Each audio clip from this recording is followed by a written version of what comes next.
અમદાવાદમાં વિદ્યાર્થીની હત્યા કેસમાં શાળાઓમાં હવે બેગનું ચેકિંગ થશે। શહેરની તમામ શાળાઓમાં વિદ્યાર્થીઓના બેગ ચેક થશે અને 7 ડે સ્કૂલમાં વિદ્યાર્થીએ બીજા વિદ્યાર્થીની હત્યા કરી હતી, ત્યારબાદ આ નિર્ણય લેવામાં આવ્યો છે। તીક્ષ્ણ હથિયાર વડે વિદ્યાર્થીની હત્યા કરવામાં આવી હતી। વિદ્યાર્થી કેટલાક દિવસથી તીક્ષ્ણ હથિયાર સ્કૂલ બેગમાં રાખતો હતો અને ફરી આવી કોઈ ઘટના ન બને તે માટે નિર્ણય લેવાયો છે। વિદ્યાર્થી કેટલાક દિવસથી તીક્ષ્ણ હથિયાર સાથે સ્કૂલમાં આવતો હતો, કોઈને ખબર પણ નહોતી અને આ ઘટના ઘટી ત્યારબાદ હવે આ નિર્ણય લેવામાં આવ્યો છે કે તમામ વિદ્યાર્થીઓના સ્કૂલ બેગની ચેકિંગ થશે।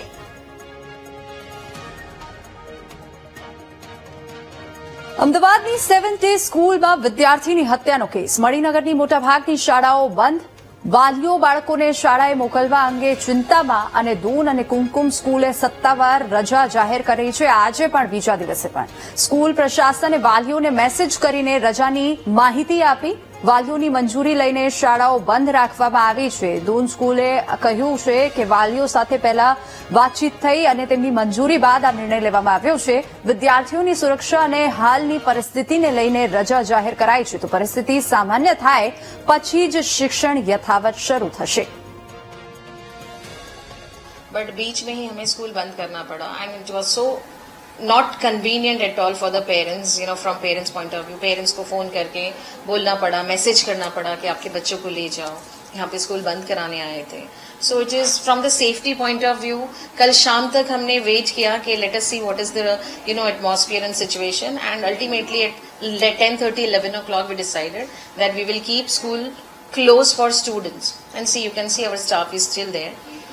Talking about कि कल होगा कि नहीं वो नहीं पता। We will be taking decision as per the situation, what other schools are doing and what our education like inspector will instruct us actually. તાજેતરમાં જે ઘટના બની છે એ ખરેખર ખૂબ જ દુઃખદ છે અને એના માટેનું હું સાંત્વના પ્રગટ કરું છું, પરંતુ આ પ્રકારની ઘટના ફરીથી ક્યારેય ન બને તે સારુંની સરકારે કાર્યવાહી કરી રહ્યા છે અને બહુ પ્રશંસનીય કાર્યવાહી થઈ રહી છે।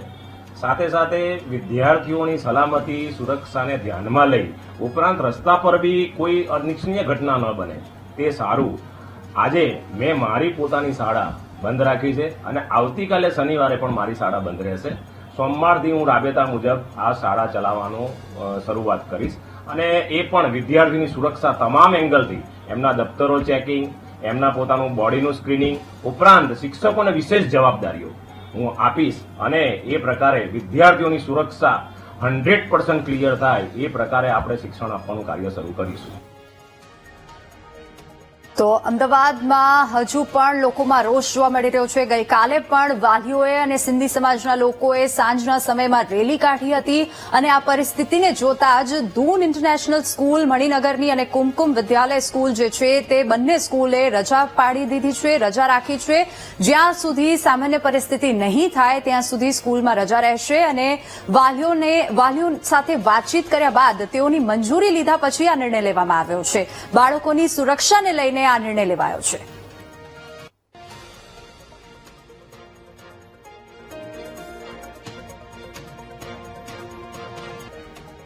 અમદાવાદમાં 7th ડે સ્કૂલમાં વિદ્યાર્થીની હત્યા બાદ સુરતનું પ્રશાસન હવે એલર્ટ થઈ ગયું છે। સુરતના ડીઈઓનો તમામ શાળાને આદેશ આપવામાં આવ્યો છે। શાળામાં આવતા વિદ્યાર્થીઓની બેગ ચેક કરવાનો ડીઈઓનો આદેશ છે। તો સુરતની જુદી જુદી શાળામાં વિદ્યાર્થીઓની બેગનું ચેકિંગ કરાશે અને અડાજણમાં વિદ્યાકુંજ શાળામાં સંચાલકો અને શિક્ષકોએ બેગનું ચેકિંગ પણ કર્યું છે। વધુ વિગતો સાથે સંવાદદાતા ધ્રુવ આપણી સાથે લાઈવ જોડાઈ ગયા છે। ધ્રુવ, અમદાવાદમાં જે ઘટના ઘટી હતી ત્યારબાદ હવે સુરત પ્રશાસન એક્શન મોડમાં આવી ગયું છે અને સુરતમાં વિદ્યાર્થીઓના બેગની ચેકિંગ થઈ રહી છે। શું વધુ વિગતો? બિલકુલ સાચી વાત છે। અમદાવાદની જે રીતની આખી ઘટના બની છે, વિદ્યાર્થીની હત્યા કરી છે તેને લઈને હવે સમગ્ર રાજ્યમાં જે છે તે આ તપાસના આદેશ કરી દેવામાં આવ્યા છે. સુરતના તમામ શાળાઓમાં ડીઓએ રેન્ડમલી વિદ્યાર્થીઓનું બેગ ચેક કરવાથી લઈને તેની જુદી જુદી રીતે તપાસ કરવા માટેના જે છે તે આદેશ કર્યા છે. અને સુરતના અત્યારે જોઈ શકાય છે વિદ્યાકુલ શાળા છે ને વિદ્યાકુલ શાળામાં તેમના જે આચાર્ય છે, સંચાલક છે, શિક્ષકો જે છે તે વિદ્યાર્થીઓને રેન્ડમલી જે છે તેના બેગ ચેક કરવામાં આવી રહ્યા છે. તેઓની જુદી જુદી રીતે તપાસ કરવામાં આવી રહ્યા છે. કોઈ પણ પ્રકારના ઘાતક હથિયારો કે સંદિગ્ધ એવી વસ્તુ લઈને આવતા હોય તો તેની સામે કડક કાર્યવાહી કરવાની પણ જે છે તે ડીઓએ આદેશ કર્યા છે, પગલાં ભરવા માટે વાત કરી છે. ત્યારે શાળાના આપણી સાથે જે સંચાલક જે છે તે જોડાયા છે, તેઓની સાથે વાત કરીશું કે જે રીતની આ ઘટના બની ત્યારબાદ કઈ રીતના તપાસ ને શું બાબતે કરાઈ રહી છે. મહેશભાઈ, શાળામાં અત્યારે વિદ્યાર્થીઓની તપાસ કરાઈ રહી છે, કઈ રીતે, શા માટે? સૌથી પહેલા તો 2 દિવસ પહેલા અમદાવાદની 7 ડે સ્કૂલમાં જે ઘટના ઘટી, ધોરણ 8માના વિદ્યાર્થી 10મા ધોરણના વિદ્યાર્થી પર ઘાતક હુમલો કર્યો, એનું મૃત્યુ થયું, તેના માટે અમે શોક વ્યક્ત કરીએ છીએ. આ ખૂબ જ દુઃખદ ઘટના છે. સમગ્ર શિક્ષણ જગત અને વાલી જગતને હચમચાવી મૂક્યું છે. ત્યારે હવે ખૂબ સાવચેત રહેવાની જરૂર છે, કારણ કે આજકાલ બાળકો સહજ રીતે ખૂબ જ એગ્રેસિવ થઈ જતા હોય છે. ખૂબ ગુસ્સામાં આવી જઈને એ ત્વરિત એવો ગુસ્સો હોય છે કે સામેવાળાને પ્રતિકાર કરવામાં ક્યારેક એવું સાધન વાપરીને કદાચ એની ઉપર ઘાતક હુમલો કરે ત્યારે આવી ઘટના ઘટતી હોય છે. એ ન ઘટે એ માટે જિલ્લા શિક્ષણ અધિકારીએ, શિક્ષણ વિભાગે આદેશ પણ જારી કર્યા છે કે બેગ ચેક કરવી.